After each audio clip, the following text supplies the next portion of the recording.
This conference will now be recorded. So today we will be discussing the two talks of January 2019. One is vaginal estrogen deficiency and another one is SUI surgeries. Okay, means concomitant prolapse plus incontinence surgeries. Actually, both are very small talks, so we will discuss only important points from that. Okay, so basically the first is regarding what is the pathophysiology of this vaginal estrogen deficiency, what occurs after menopause. So this female genital tract, that means all the female genital organs like external and internal, both are, and also bladder and urethra, they are reaching estrogen receptors. Reduce blood flow to the epithelium. It occurs during menopause. Okay, so in menopause, this blood flow is reduced, and the superficial to parabasal cell proportion decreases. Also, there is loss of glycogen and lactoblast lag. Okay, so the skin becomes thin, vulnerable. pH increases to 6 to 8. So the basic premenopausal pH is vaginal pH is 4 to 5. It increases up to 6 to 8 in postmenopausal woman. Dryness also occurs because of decreased secretions. Also, in menopause, what occurs is it will influence and alter so because of this estrogen deficiency, it influence and alter the expressions of genes, which will result in vulvovaginal atrophy, vaginal dryness, and also it impairs sexual health. And the vaginal mucosa has pale appearance, which may contain small petechiae and other signs of inflammation. Just 1 minute, please.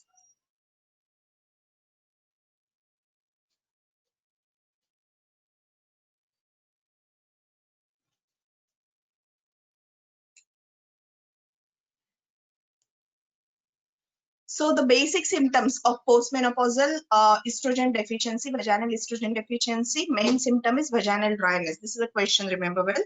So vaginal dryness occurs in around 75% of women. Dyspareunia is also complete, which is prevalent in 40%, and vulval and vaginal pruritus and discharge. Also, urinary tract is also commonly affected. So urinary complaints are urinary frequency, urgency, nocturia, dysuria, and incontinence. And basically, all these complaints are due to decreased estrogen receptors and which are and decreased blood flow to the urethra. So the basic pathology for urinary complaints lies in urethra. And next thing is bladder, neck, and trigone because of reduced estrogen receptors. So recurrent UTI occurs in up to 20% of postmenopausal women because of urothelium atrophy in response to estrogen deficiency. The impact of this vulvovaginal atrophy is usually it is underestimated. So how you are going to diagnose it? So there are two things. One is vaginal health index. Okay, so these two things that you have to remember is one is vaginal health index. Here they are grading this vaginal health by the appearance of vaginal mucosa and the secretions, and they are graded. These are graded on the scales of 1 to 5. And another is more valid genitourinary syndrome of menopause, that is GSM assessment tool. Here there are total 7 factors are considered. One is elasticity, lubrication and tissue integrity, also anatomical section, that is vulval, vaginal, and urethral anatomy. So these are the three anatomies, that is anatomy of vulva, vagina, and urethra. So they will take a small section of it: vaginal elasticity, lubrication and integrity, and then vaginal pH and vaginal maturation. So these 7 factors, they are scored from 0 to 3 depending upon the severity. So total score is calculated of 21. So 0 to 7 is mild atrophy, 7 to 14 is moderate, and more than 14 is severe atrophy. So it is a GSM assessment tool. Out of 21, the score is given less than 7. So up to 7 is mild, 7 to 14 is moderate, more than 14 is severe. And it basically, it is not related to syndrome, but it is more related to the atrophy. So what are the treatments for this? So what is the treatment for this vulvovaginal symptoms? So first is vaginal lubricants. So lubricants, remember well, these lubricants do not have long-lasting effect. Okay, they only are for short-term relief during intercourse. So these lubricants are different. That is, different lubricants are available. They can be either water-based, plant oil-based, mineral oil-based, or silicone-based. So oil-based and silicone-based, they are thicker and longer lasting compared to the water-based. So which is more preferred is oil-based lubricants are more preferred. They are longer lasting. But when they can break this latex condom, and also they can interfere with the contraception also and protection against STIs. Now, second thing, vaginal moisturizer. So the good thing, so vaginal moisturizers are better than lubricants because they imitate the natural secretions. Their effect is long lasting. Okay, and they cause rehydration of mucosa, and they also adhere to the vaginal lining. Okay, so these are effect is longer lasting if they are used regularly. So it is not only for the sexual intercourse, but they not only provide lubrication for sexual intercourse, but they can be also given for symptomatic women who are not sexually active. So for vulvovaginal atrophy, for the lubrication, it can be given.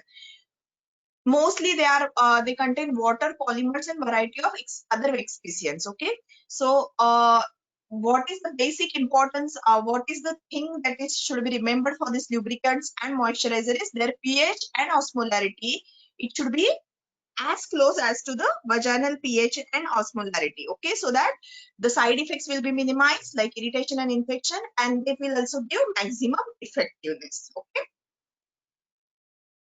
So this is the first treatment, that is either moisturizers or lubricants. Second thing is phytoestrogen. Phytoestrogen, so there are two things. You can take it either orally or you can use it locally.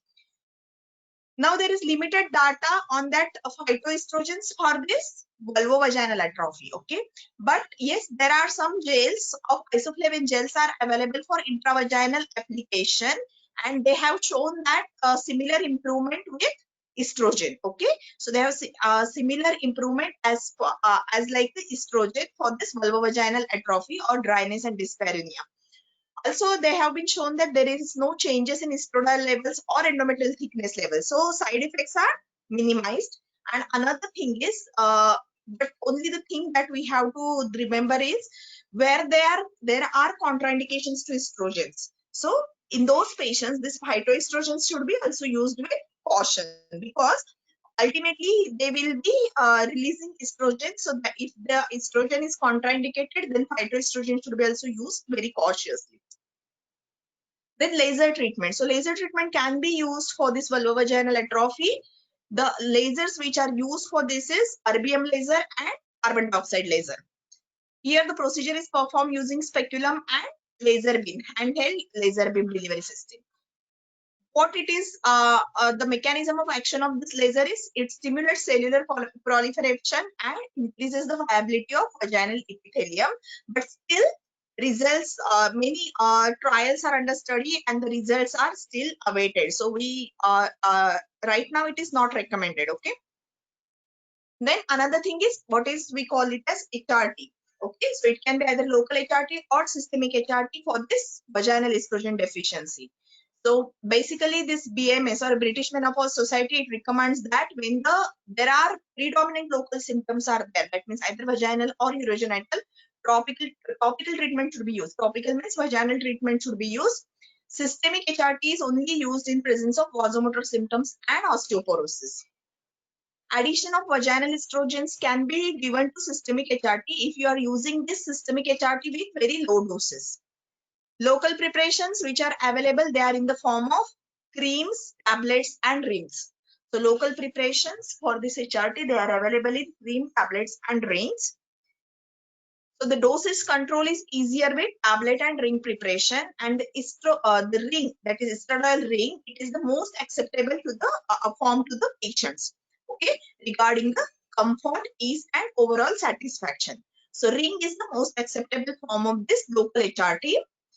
Vaginal estrogen is also shown to improve sexual function in postmenopausal women.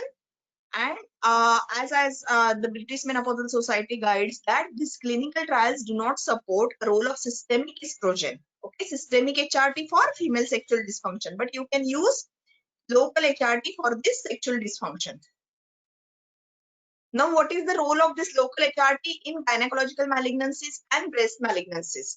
So, usually non-hormonal option should be first line of treatment. So, moisturizer and lubricant should be used in the first line of treatment. If someone asks you for vulvovaginal treatment, so first line or drug of choice should be non-hormonal preparation like moisturizers or lubricants. And if their symptoms are not controlled with that, then they have shown that there is no risk of recurrence in women who are using vaginal estrogen therapy. Okay.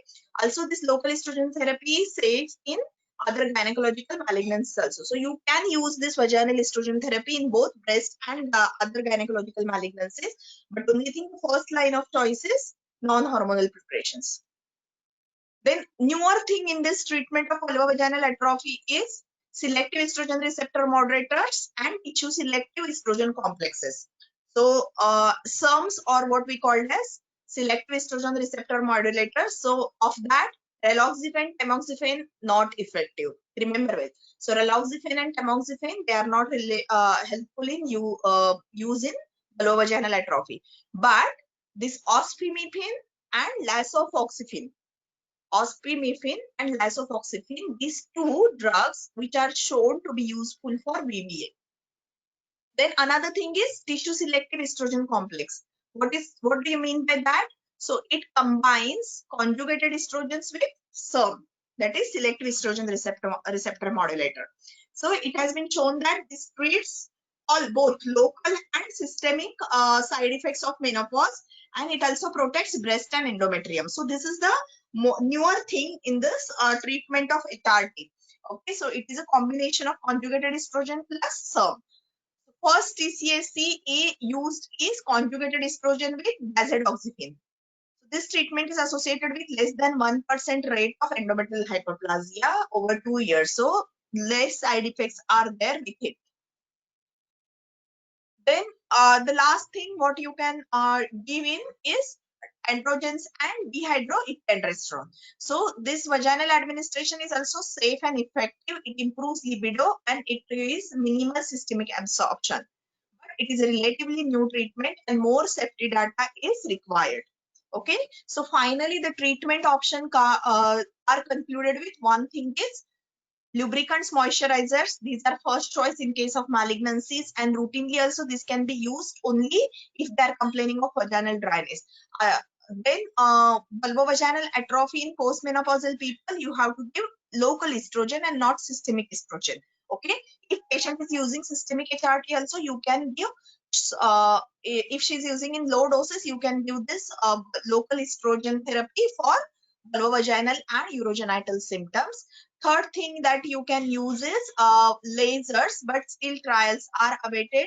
Another thing that you can use is phytoestrogens or isoflavone gel, but it is also used in caution, okay, in case of where the estrogen is contraindicated. Then another thing is selective estrogen receptor modulators.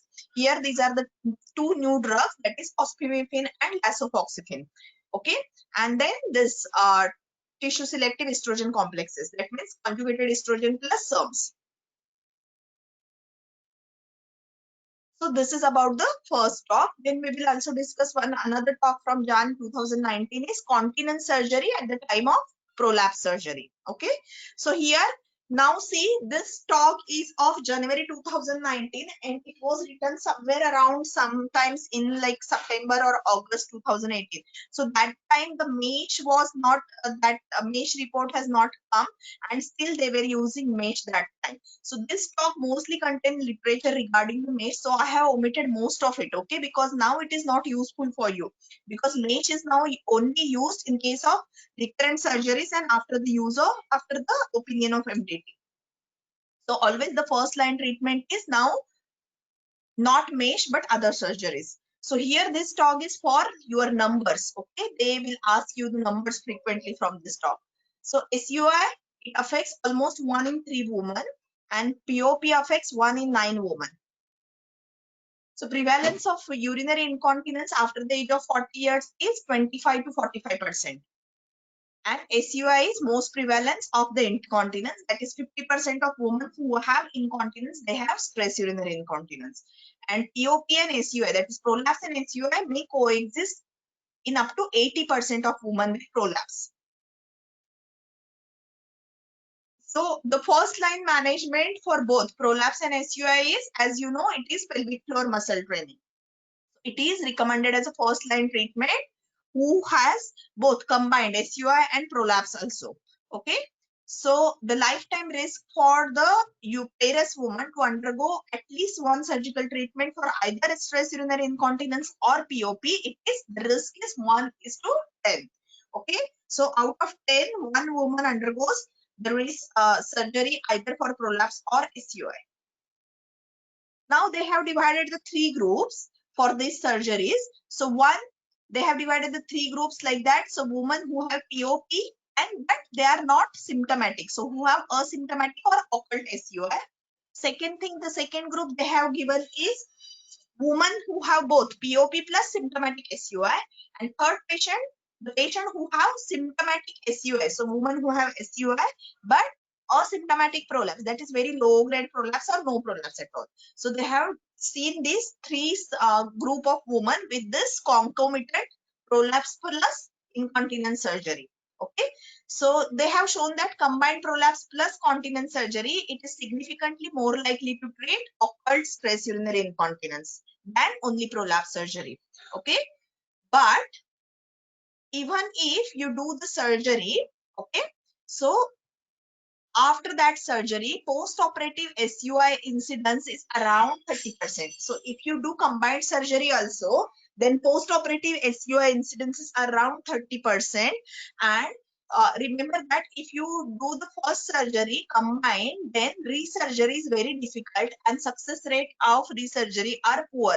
So because of this lower success rate for this secondary incontinence procedure, interval surgery may also be preferable. So what is their opinion is, the women who are asymptomatic or who have occult SUI, you should not combine both the surgeries. That is POP plus SUI surgeries, you should not do combined. Okay. Now the women who have POP plus symptomatic SUI. Okay.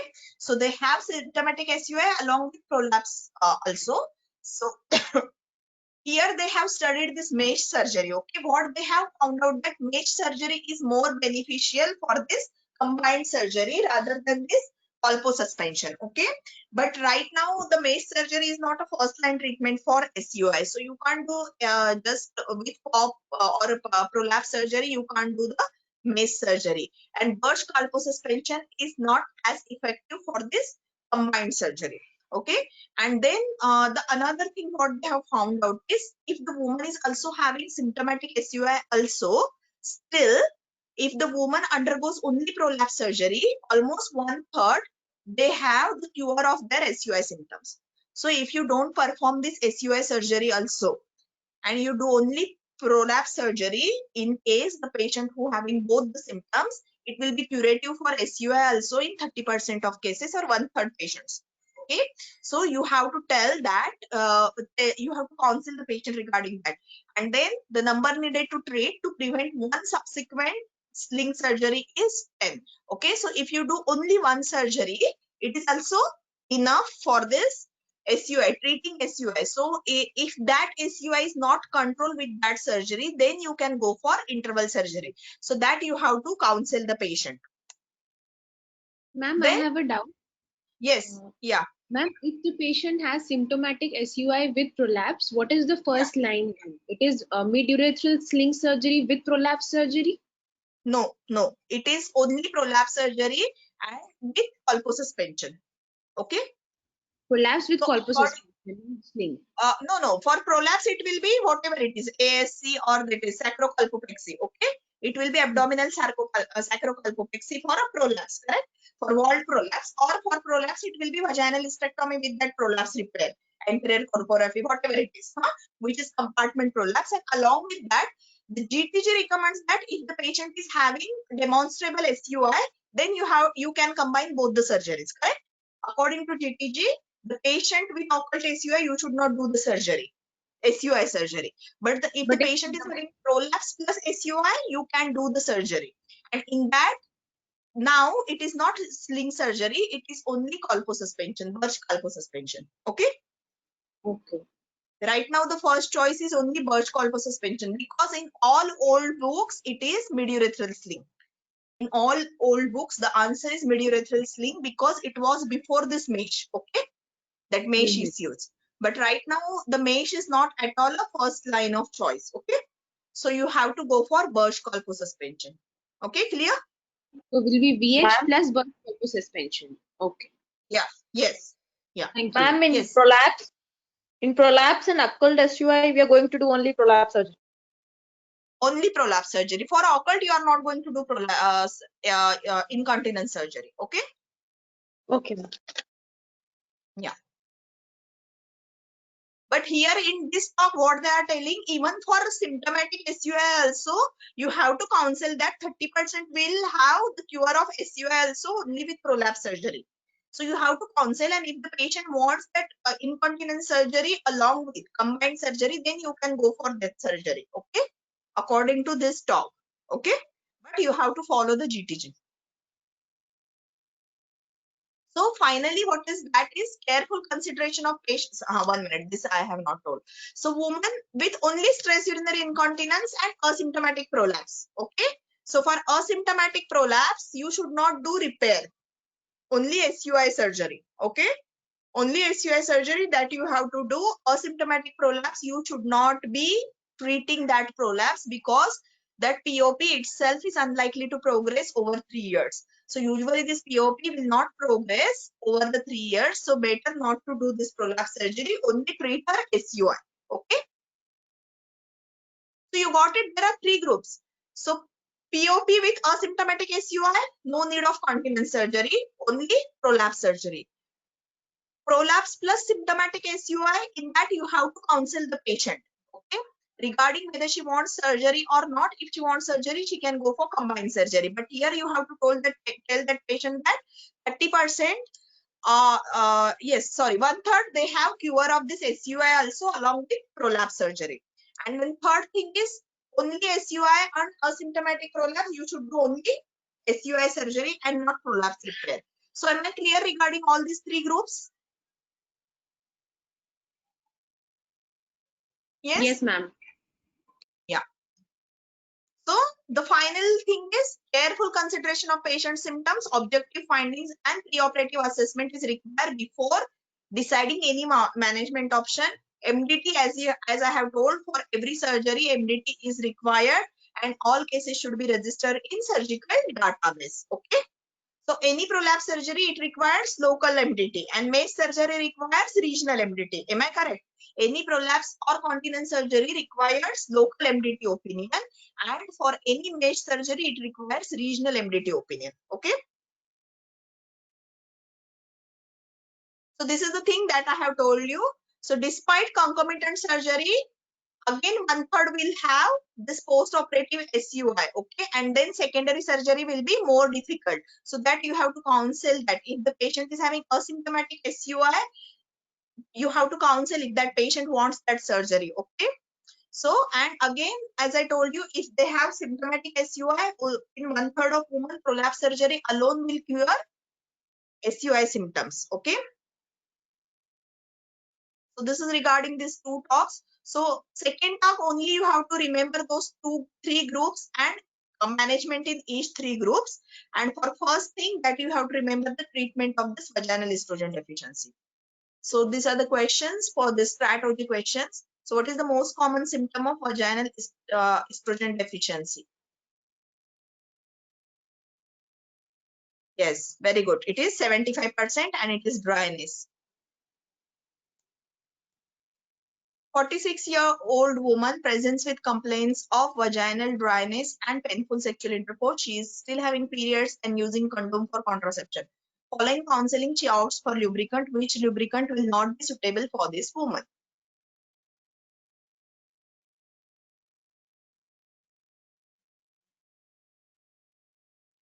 She is using condom for contraception, correct? So oil-based lubricant is not suited, correct?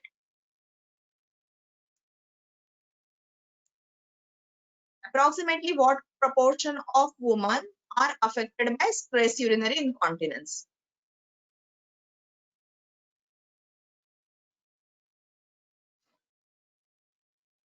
Yeah, it is 1 in 3. Okay. Answer is A, 1 in 3. What is the recommended first line management for of the woman who is having SUI combined with mild to moderate POP?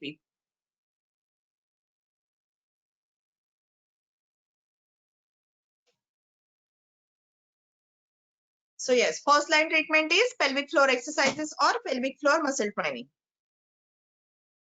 Yeah, so answer is E. So this finishes our talk. Okay.